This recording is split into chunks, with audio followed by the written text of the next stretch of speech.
우리가 믿는 하나님은 보이지 않습니다. 그러나 우리는 그 보이지 않는 하나님을 보고 살아가는 믿음의 사람입니다. 여러분, 하나님을 믿는다는 것은요, 보이는 무언가를 따라간다는 게 아닙니다. 보이지 않는 하나님께서 주신 그 약속의 말씀을 신뢰하며 따라가는 것이죠. 하나님은 아브라함을 부르실 때부터 약속을 주셨습니다. 어떤 약속입니까? 땅과 자손에 대한 약속입니다. 하나님은 땅과 자손에 대한 약속을 주시면서 아브라함을 복의 통로로 삼으시겠다라고 말씀하셨어요. 그런데 문제는 이 약속의 말씀이 현실적으로는 참 믿기 어려운 약속이었다라는 겁니다.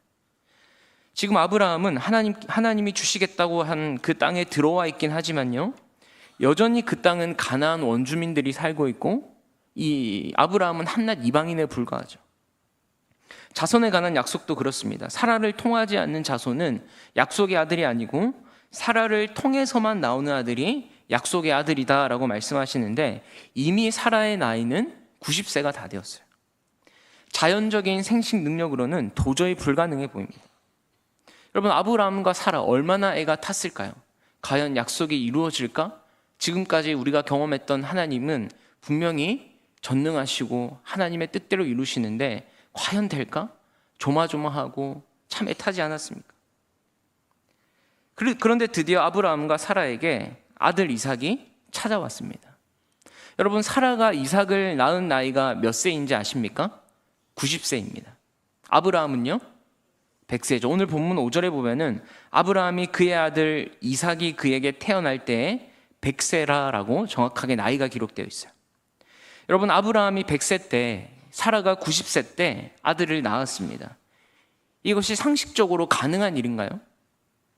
요즘 같으면 세상에 이런 일에도 나왔겠고요, 해외 토픽에 나와도 몇 번이나 나왔겠죠. 그리고 아마 모든 언론사들이 대서특필해가지고 90세 때 아들을 낳은 여인, 이게 가능한 것인가, 생물학적으로 가능한 것인가, 대서특필해서 난리도 아니었을 겁니다. 그런데 오늘 성경은요, 아주 당연하다는 듯이 무덤덤하게 이 사건을 기록하고 있다라는 거예요. 우리 1절 2절 말씀을 한 번 더 함께 같이 읽어보겠습니다. 여호와께서 말씀하신 대로 사라를 돌보셨고 여호와께서 말씀하신 대로 사라에게 행하셨으므로 사라가 임신하고 하나님이 말씀하신 시기가 되어 노년의 아브라함에게 아들을 낳으니. 여러분, 지금 아브라함과 사라가 무려 25년, 75세 때 하나님 이 자손에 대한 약속을 받았으니까 무려 25년을 기다려서 지금 아들을 낳았고요, 도저히 가망이 없는 100세와 90세의 할머니 할아버지가 아들을 낳았어요. 그러면 지금 이렇게 그냥 담담하면 안 되는 거 아닙니까? 온갖 수식어와 감탄사를 넣으면서 말도 안 되는 일이 일어났다고 막 소리 지르고 폭죽을 터뜨려야 되는 거 아니에요?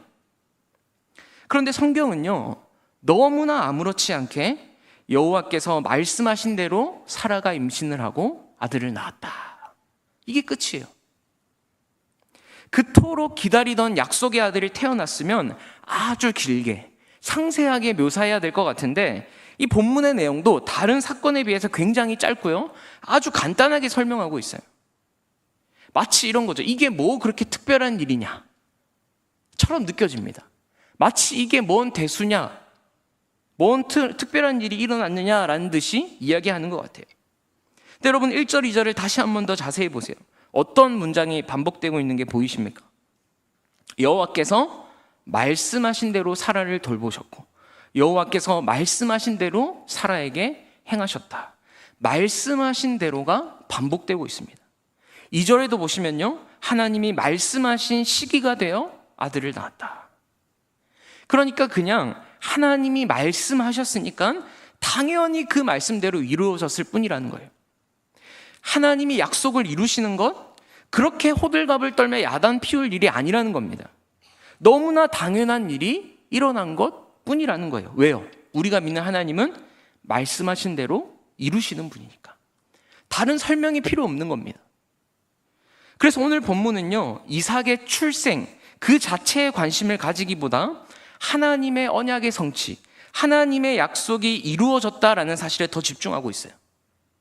이것이 하나님께서 말씀하신 대로 되었다라는 사실을 지금 저자는 부각시키고 있는 겁니다. 여러분, 아브라함과 사라가 그토록 기다렸던 약속의 아들 이삭은요, 하나님이 말씀하신 대로 하나님이 그 말씀을 친히 이루셨기 때문에 태어난 아들이에요. 뭐 자연적인 생식 능력으로 낳은 것이 아니고 하나님이 약속의 말씀을 주셨고 하나님이 그 말씀을 친히 이루셨기 때문에 태어난 것이죠. 하나님께 이런 일은 너무 당연하다는 거예요. 우리 하나님은 약속하신 말씀을 반드시 이루시고 불가능을 가능케 하시는 전능하신 하나님이기 때문에 이게 그렇게 대단한 일이 아니라는 겁니다. 여러분, 우리에게는 대단한 일, 기적 같은 일도 하나님께는 아무것도 아닌 일임을 믿으시기 바랍니다. 왜 그렇습니까? 우리 하나님은 전능하신 분이기 때문에, 약속하신 것을 반드시 이루시기 때문에. 그 전능하신 하나님, 그 신실하신 하나님이 나의 아버지 되심을 믿고 그분의 힘과 그분의 능력으로 살아가는 저와 여러분 되길 주님의 이름으로 축복합니다. 이렇게 하나님께서 말씀하신 대로 아브라함에게 자손을 주겠다라는 약속이 성취되었는데요, 구체적으로 어떻게 성취되었냐? 1절 말씀을 다시 보면요, 여호와께서 말씀하신 대로 사라를 돌보셨고, 이 돌보셨다라고 돼 있어요. 여기 돌보셨다는 말이 히브리어로 파카드인데요, 방문하다, 찾아오다라는 뜻입니다. 그러니까 직역을 하면 여호와께서 말씀하신 대로 사라를 찾아오셨다라는 거예요. 하나님이 직접 찾아가셨다는 거예요. 도저히 아이를 가질 수 있는 가능성도 없고 희망도 없는데 하나님이 찾아가셔서 역사하셨다는 겁니다. 사랑하는 우리 성도님들, 아무런 소망이 없는 것 같이 보여도 하나님이 찾아오시면 기적이 일어나는 줄 믿으시기 바랍니다. 아무리 불가능한 일처럼 보여도 하나님이 찾아오시고 하나님이 돌보시면 가능케 되는 역사가 일어날 줄 믿습니다. 그래서 저는요, 이 기도의 자리에서 우리 성도님들을 위해서 기도할 때마다 항상 이 기도를 해요. 하나님, 그 심령에 찾아가 주시고 하나님이 어루만져 주셔서 회복의 역사가 일어나게 하옵소서. 닫힌 문이 열리는 역사가 일어나게 하옵소서. 하나님이 찾아가 달라고, 하나님이 신방해 달라고 기도해요. 여러분, 우리가 어떤 자리에 있든 하나님이 나를 찾아오시면 그곳에 하나님의 기적이 일어나는 줄 믿으시기 바랍니다. 생각해 보십시오. 지금 아브라함과 사라의 처지가 어떻습니까? 아이를 가질 수 있는 상황입니까? 오늘 본문에도 아브라함에 대해서 이렇게 언급합니다. 2절에 보시면 노년의 아브라함에게 아들을 낳으니, 7절에 아브라함의 노경에 내가 아들을 낳았도다. 그러니까 노인, 지금 노년, 도저히 아이를 가질 수 없는 100세, 90세 이미 생리가 끊겨서 더 이상 아이를 가지는 건 불가능한 일이에요. 죽었다 깨어나도 이젠 더 이상 소망이 없다고요. 그런데 바로 그때 하나님께서 사라를 찾아오셨습니다.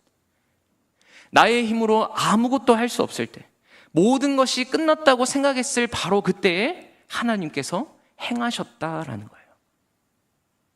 저는 오늘 이 말씀을 묵상하면서 하나님께서 왜 아브라함과 사라에게 바로 아들을 주지 않으셨을까?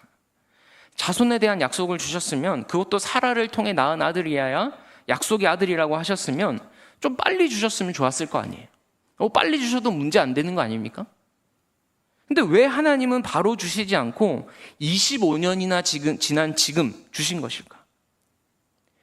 저는 하나님께서 일부러 기다리셨던 것 같아요. 아브라함과 사라가 인간적으로 어떻게 해보려고 하는 모든 가능성이 차단될 때까지, 어떠한 가능성도 기대해 볼 수 없는 시간이 될 때까지 하나님은 기다리신 겁니다. 왜요? 그래야 우리가 불가능을 가능케 하신 하나님을 믿으니까. 그래야 우리가 약속하신 것을 반드시 이루시는 하나님을 믿으니까.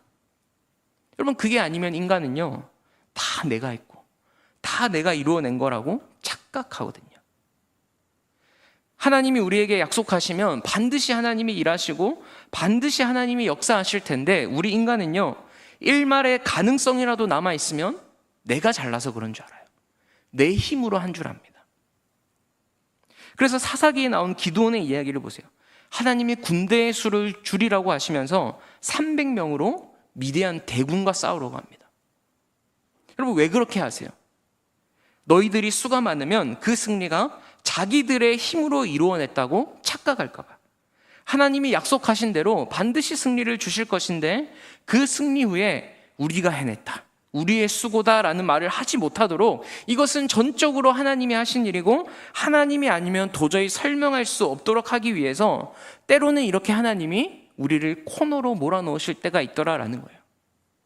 하나님이요, 지금 이때가 되어야지만이 사라와 아브라함 안에 있는 그 어떤 가능성과 힘에서 나온 결과가 아니고 온전히 하나님의 능력으로 주신 아들이라는 것이 분명해지기 때문에, 그래서 지금까지 기다리신 거예요.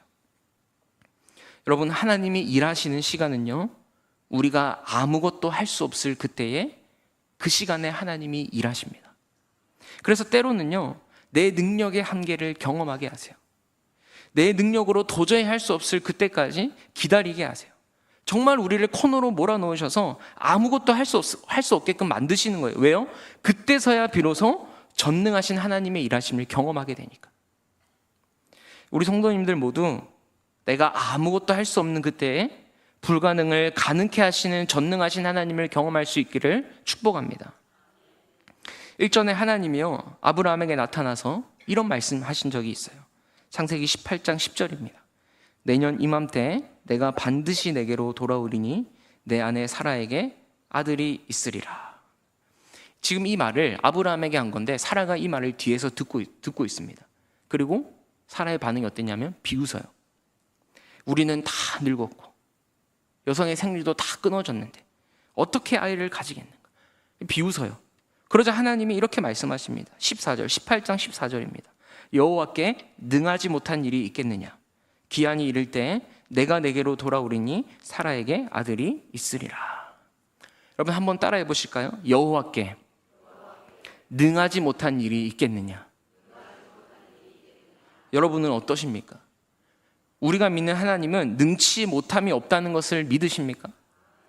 우리 하나님은요, 전능, 모든 것을 하실 수 있는 능력의 하나님이시고요, 불가능이 없으신 분이세요. 우리는 이 사실을 누구보다 잘 알고 있고 믿고 있어요. 아마 아브라함도 그랬을 겁니다. 그런데 문제는 뭐예요? 그 전능하신 하나님을 머리로만 알고 있다는 거예요. 그래, 하나님은 전능하시지, 불가능이 없으셔, 모든 것을 할 수 있으셔. 알긴 너무나 잘 아는데 정작 내 삶 속에서는 전능하신 하나님을 잘 경험하지 못해요. 그 전능하신 하나님이 내 삶의 실제가 되어야 되는데 내 삶 속에서 그 전능이란 단어, 하나님의 전능하심을 경험해야 되는데 자꾸 내 능력, 내 방법으로 해결하다 보니까 우리 스스로가 하나님의 일하심을 막아버릴 때가 있더라는 거죠. 여러분, 애굽에서 노예로 있었던 이스라엘의 제일 취약점이 뭔지 아세요? 그들은 자신들의 부모님으로부터 끊임없이 들었을 거예요. 얘들아, 우리는 히브리인이고 우리는 우리 조상 아브라함과 이삭과 야곱의 하나님을 섬기는 자들이에요. 비록 우리가 지금은 애굽의 종으로 살고 있지만 하나님께서 강한 손과 능력의 팔로 우리를 가나안으로 인도하실 거야. 하나님이 약속하셨어. 대대로 우리가 믿는 하나님이 어떠한 분인지 많이 들었을 겁니다. 그래서 여러분, 모세가 이스라엘 백성 앞에 섰을 때 뭐라고 말해요? 아브라함과 이삭과 야곱의 하나님이 나를 너희에게 보내셨다. 그들은요, 자신들이 믿는 신이 아브라함과 이삭과 야곱의 하나님이라는 것을 너무 잘 알고 있었어요. 그런데 딱 거기까지였습니다. 그 아브라함과 이삭과 야곱의 하나님이 나의 하나님이 돼야 되는데 그 하나님을 직접 내가 경험하지 못하니까 그저 머리로만 알고 있는 거예요. 그러니 뭐가 없습니까? 내 입술로 고백하는 나의 신앙의 고백이 없어요. 부모의 고백만 있는 거예요. 다른 사람이 경험했던 하나님은 아는데 내가 경험했던 하나님은 없는 겁니다. 그래서 이 하나님은 이들에게 직접 하나님이 어떠한 분이신지를 경험케 하시는데 그게 무슨 사건이에요? 홍해 사건입니다. 뒤에는 애굽의 군대가 쫓아오고 있고 앞에는 바다가 있고 도저히 어떻게 할 수 없는 그 진퇴양난의 상황 속에서 하나님이 바다를 가르셨어요. 그리고 나서 이들이 뭐라고 고백했는지 아세요? 출애굽기 15장 2절입니다. 14장이 홍해 사건이고 15장은 그 이후에 하나님을 찬양하는 거예요. 2절에 이렇게 고백합니다. 여호와는 나의 힘이요 노래시며 나의 구원이시로다. 그는 나의 하나님이시니 내가 그를 찬송할 것이요 내가 그를 높이리다. 이제 더 이상 그 여호와가 아브라함의 하나님, 야곱의 하나님, 이삭의 하나님이 아니라 나의 하나님인 거예요. 그 여호와는 나의 힘이요 나의 구원이시며 나의 하나님이시로다. 할렐루야. 우리의 삶에도 이 고백이 터져 나올 수 있기를 축복합니다. 그 하나님이 나의 하나님이 되어야 돼요. 저 사람의 하나님, 저 권사의, 저 장로님, 저 목사의 하나님이 아니라 나의 하나님이 되시기를 축복합니다. 전능이라는 단어를 그저 머리로만 알고 있는 게 아니라 그 전능하신 하나님을 직접 경험하여 아브라함과 이삭과 야곱의 하나님이 나의 하나님이 되어야 돼요. 그러려면요, 내 힘을 다 빼고 하나님을 전적으로 신뢰해야 됩니다. 그리고 무엇보다 하나님의 능력을 제한하면 안 돼요. 우리가 자주 범하는 실수 중에 하나가 그 위대하고 광대하고 크신 하나님을 내 작은 생각 속에 가두어 버립니다. 그래서 우리가 얼마나 많이 하나님의 능력이 부족한 것처럼 그렇게 사는지 몰라요. 부디 우리 성도님들은 나의 상황과 처지를 바라보기보다 불가능이 없으신 하나님을 바라보면서 내 삶에 역사하시는 하나님의 일하심을 맛보아 알 수 있기를 주님의 이름으로 축복합니다. 여러분, 오늘 하나님은요, 아브라함이 그 하나님의 전능하심을 경험할 수 있도록 일말의 가능성도 남지 않을 때까지 기다리셨어요. 그런데 이걸 아브라함의 입장에서 한번 생각해 볼까요? 어떨 것 같아요? 하나님의 약속이 이루어지기까지 너무 오랜 시간이 걸렸어요. 다 지나고 보면 별거 아닌 것 같지만 그 기다림의 한복판에 서 있을 때는요, 얼마나 우리의 마음이 조급해지고 갈등이 됐는지 모릅니다. 분명 하나님의 전능하심을 맛보아 안 적도 있어요. 분명히 과거에 그 하나님의 전능하심을 맛보았습니다. 그런데 끝나지 않을 것 같은 기다림 속에 딱 들어가면요, 그 하나님의 전능하심을 금세 잊어버려요. 여러분, 그래서 사실 아브라함이 가장 힘들었던 게 뭔지 아세요? 하나님의 약속이 없어서가 아닙니다. 하나님의 약속을 못 믿어서도 아니에요. 하나님의 시간표와 내 시간표가 달랐기 때문에 힘들었을 겁니다. 여러분, 우리도 그렇지 않습니까? 우리 중에 하나님의 약속 안 믿는 사람 계세요? 하나님의 약속이 이루어진다는 것을 다 알고 다 믿잖아요. 안 믿으십니까? 그런데 중요한 게 뭐예요? 하나님이 그 약속을 이루시면 하나님의 때와 하나님의 시간표가 있는데 우리는 자꾸 내 시간표를 내민다는 거예요. 하나님의 때와 하나님의 방법이 가장 완전하고 완벽하다라는 것을 아는데도 현실 앞에 서면 그게 아닌 것 같아요. 그래서 나의 시간표가 있고요, 나의 방법이 있어요. 여러분, 만약 내 방법, 내 뜻대로 하나님이 다르게 일하신다, 다르게 응답하신다, 그걸 응답이라고 여기지 않습니다. 그게 응답인데 내 생각과 내 뜻이 있으니까 그걸 응답이라고 여기지 않고, 하나님 왜 그러세요? 하나님 왜 응답해 주지 않으세요? 하나님 왜 저를 존중해 주지 않으세요? 내 뜻과 내 생각을 굽히지 않아요. 내 시간표를 포기하지 않습니다. 여러분, 하나님의 시간은요, 우리가 생각하는 것과 다를 때가 많아요. 그래서 그것이 때로는 우리를 힘들게 하고 답답하게 만들기도 하죠. 왜 이렇게 더디 일하실까? 언제 응답해 주실까? 막 초조해져요. 그러다 보니 대부분의 사람들은요, 하나님의 시간을 기다리지 못하고 다른 방법을 통해 해결하려고 해요. 그러니까 하나님의 전능하심은 더 경험하기 힘든 거죠. 그걸로 해결이 되니까 또. 여러분, 근데 하나님의 때가 분명히 있다라고 얘기하잖아요. 오늘 말씀에도 하나님이 말씀하신 시기가 돼요. 하나님이 말씀하신 때가 되어 아들이 낳았다라고, 하나님이 말씀하신 시기, 하나님의 때를 강조하고 있어요. 여러분, 우리는 조바심을 내면서 걱정하고 염려하지만 우리 하나님은요, 정하신 때에 따라 완벽한 계획대로 일을 이루어 가십니다. 그래서 우리는 기다려야 돼요. 기다리지 못하고 막 자꾸 조바심이 날 때마다 하나님 앞에 나와서 하나님께 내어드리고 하나님께 맡겨드려야 됩니다. 여러분, 우리가 그 때를 정확하게 알 수는 없지만 분명한 것은 하나님은 우리를 가장 좋은 길로 인도하시는 참된 목자요, 나의 아버지라는 사실이에요. 그러니 여러분, 하나님은 절대로 늦지 않으십니다. 한치의 오차도 없이 정하신 시간에 자신의 뜻을 이루세요. 하나님이 약속하신 것, 반드시 하나님이 말씀하신 대로, 하나님이 말씀하신 시기에 이루어진다라는 사실을 믿고 그 하나님의 약속 앞에서 내 뜻과 내 방법, 내 시간표를 다 내려놓을 수 있기를 축복합니다. 하나님을 주인으로 모시는 천국 백성은요, 내가 만든 시간표로, 내가 계획한 대로 사는 것이 아닙니다. 하나님의 방법, 하나님의 시간표가 다 있고요. 그렇게 하나님이 이끄시는 대로 사는 것이 행복한 성도의 삶인 줄 믿으시기 바랍니다.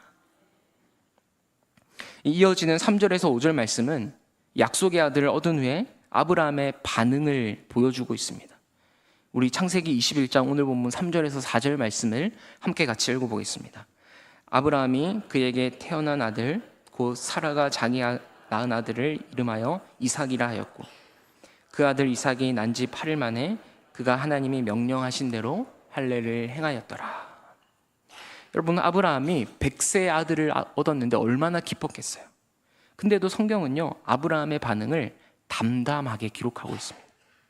왜냐하면 저자의 관심이 아브라함의 감정보다는 행동에 있기 때문인데, 지금 아브라함이 어떻게 행동하고 있습니까? 먼저 3절에 보면 자기 아들의 이름을 이삭이라고 짓습니다. 여러분, 이삭이라는 이름을 원래 누가 지어줬습니까? 창세기 17장에 보면 하나님께서 네 안에 사라가 아들을 낳을 것인데 너는 그 이름을 이삭이라 하라 말씀하셨어요. 즉, 지금 아브라함은요, 하나님의 말씀에 순종하여 하나님이 말씀하시는 대로 행하고 있습니다. 또 이삭이 난 지 8일 만에 아브라함이 4절에 보면 할례를 행했다라고 하는데, 여기서 보시면 그가 하나님이 명령하신 대로 할례를 행하였더라. 그러니까 이제는 아브라함이 하나님의 말씀을 온전히 신뢰하여 하나님의 명령대로 살아가는 아브라함의 모습이 나온다는 거예요. 여러분, 우리가 앞서 봤던 대로 하나님은요, 말씀하신 대로 행하시는 분이에요. 아멘이십니까? 그 하나님을 믿는 우리도 어떻게 해야 될까요? 말씀하신 대로 살아가는 겁니다. 그걸 보여주고 있는 거예요. 하나님은 반드시 말씀하신 대로 그분의 뜻을 이루어 가시는데, 그 하나님 앞에서 우리가 보여야 할 반응 역시 하나님의 말씀대로 살아가는 거예요. 즉, 말씀대로 행하시는 그 하나님에 대한 우리의 마땅한 반응은 순종입니다. 순종. 하나님 말씀에 순종하여 말씀하신 대로 살아가는 거예요. 사랑하는 우리의 성도님들, 하나님이 말씀하신 대로 우리의 삶에 역사하신 것처럼 우리도 하나님이 말씀하신 대로 살아갈 수 있기를 축복합니다. 마지막 6절에서 7절은 아브라함의 반응에 이어 사라의 반응이 기록되어 있어요. 우리 6절, 사라가 이렇게 고백하는데 함께 같이 읽어보실까요? 사라가 이르되 하나님이 나를 웃게 하시니 듣는 자가 다 나와 함께 웃으리로다. 여러분, 이삭의 이름의 뜻이 뭡니까? 웃음이에요. 이 이름은 우리가 알다시피 하나님이 지어주셨는데, 아브라함과 사라의 어이없는 웃음에서 계기가 되어서 하나님이 지어주신 이름입니다. 이 아브라함이 이스마엘을 낳고 이스마엘로 만족하고 있을 때 하나님이 나타나셔서 말씀하시죠. 이스마엘의 약속의 아들이 아니라 사라를 통해 난 자가 약속의 아들이 될 것이다. 내 능력으로 아들을 줄 것이다. 그러자 아브라함과 사라의 반응이 어땠습니까? 아브라함도 웃었고 사라도 웃었어요. 그때 웃음은 어떤 웃음이에요? 어이없는 웃음입니다. 하나님, 그게 가당키나 한 말씀입니까? 내 나이 99세예요. 제 아내 나이 89세예요. 무슨 이 나이에 아들을 보겠습니까? 그저 이스마엘이나 잘 건사해 주십시오. 어이가 없어서 웃었단 말이에요. 그런데 때가 되니까 그 어이없는 웃음이 하나님이 나로 하여금 진정으로 웃게 하는 웃음이 되었다라는 거예요. 여러분, 6절을 한번 다시 보십시오. 사라가 이르되 하나님이 나를 웃게 하시니 듣는 자가 다 나와 함께 웃으리로다. 하나님이 나를 웃게 하신다는 거예요. 그리고 그 하나님이 행하신 일을 듣고 아는 자들은 함께 즐거워한다는 겁니다. 여러분, 하나님의 약속이 그런 거예요. 하나님의 약속은 실현 불가능하게 보여서 우리로 하여금 때로는 어이없는 웃음을 짓게 할 때가 종종 있더라는 거죠. 그러나 때가 되면 그 어이없는 웃음이 하나님의 능력으로 참된 기쁨의 웃음으로 변화될 줄 믿으시기 바랍니다. 이게 믿음으로 살아가는 우리가 가져야 될 아주 중요한 소망 중에 하나예요. 여러분, 우리가 세상 사람들에 비해서 때로는 많이 가지지 못하고 많이 누리지 못할 수 있어요. 세상이 주는 재미, 세상이 주는 쾌락, 세상이 주는 기쁨 맛보지 못할 수도 있습니다. 그래서 때로는 괴롭기도 하고 답답하기도 하고 어이없는 웃음을 지을 때가 있어요. 그러나 하나님이 약속하신 말씀을 끝까지 붙드는 자에게는요, 마침내 하나님이 웃게 하시는 그 승리의 웃음을 지을 때가 반드시 오는 줄 믿으시기 바랍니다. 이게 하나님의 백성이 누리는 축복이에요. 세상이 알지 못하는 행복입니다. 이 땅에서 금은보화, 부귀영화는 누리지 못한다 할지라도 하나님의 약속하신 말씀이 성취되는 것을 보면서 세상이 주는 기쁨과는 비교도 안 되는, 하나님이 웃게 하시는 참된 기쁨을 맛보게 될 것이에요. 그게 우리입니다. 그게 성도예요. 여러분, 하나님의 약속은 처음에는 우리로 하여금 어이없는 웃음을 초래하는 그런 이상한 말씀일 수 있어요. 그래서 많은 사람들이 이 말씀에 어떻게 반응하는지 아십니까? 귀를 막아버립니다. 이 말씀이 생명의 말씀임에도 불구하고 한 귀로 듣고 한 귀로 흘려버려요. 말씀을 외면한 채 세상의 쾌락과 세상의 행복을 쫓아가 버려요. 왜요? 말도 안 되는 말씀인 것 같거든요. 이 말씀대로 살면 세상에서 성공하기는커녕 루저가 될 것 같거든요. 바보가 될 것 같거든요. 그래서 많은 사람들이 말씀을 따르지 않고 세상을 따라 살아가요. 교회 다닌다고 하는 사람들조차도. 여러분, 얼마나 많은 사람들이 자기 인생을 행복하게 살고 싶어 합니까? 다들 웃으면서 살고 싶지 울상지으면서 살고 싶지 않잖아요. 이왕이면 웃으면서 기쁘게 행복하게 살고 싶은데 그 행복과 기쁨이 말씀 안에 있다는 것을 알지 못하고요, 더 많이 웃기 위해 세상으로 달려나갑니다. 세상이 주는 웃음은 허황된 웃음, 거짓된 웃음, 가짜 웃음일 뿐인데 정말 그 웃음이 나를 웃음 짓게 할 거라고 착각하며 살아가요. 그러니 공허하죠. 여러분, 비록 하나님의 말씀이 어이없어 보여도, 정말 현실과 동떨어진 말씀처럼 보여도, 그럼에도 말씀하신 하나님을 붙잡고 끝까지 따라가면 마침내 때가 되어 하나님이 저와 여러분을 웃게 하실 줄 믿으시기 바랍니다. 우리 모두 하나님으로 인해 웃을 수 있는 인생이 되었으면 좋겠어요. 오늘 살아가요, 마지막으로 보시면요, 아들 때문에 웃었다라고 얘기하잖아요. 아들 때문에 얼마나 기쁘겠어요. 말도 안 되는 상황에서 아들을 가졌는데, 근데 뭐라고 고백하냐면요, 하나님 때문에 웃는다. 하나님이 나를 웃게 하셨다. 여러분, 사람 때문에 웃고, 환경 때문에 웃고, 건강 때문에 웃고, 문제가 잘 풀렸다고 웃는 게 아니라요, 물론 그때도 웃을 수 있지만 우리가 정말 하나님으로 인해 웃는 인생, 여러분, 그런 인생이 되면 얼마나 좋겠습니까? 우리가 어느 때라도 어떤 순간에도 하나님은 신실하셔서 그 하신 말씀을 지키신다. 하나님은 전능하셔서 그 하신 말씀을 그대로 이루신다. 이 사실을 기억하면서 하나님이 이루시는 역사가 우리의 삶에도 풍성하게 나타나기를 주님의 이름으로 축복합니다.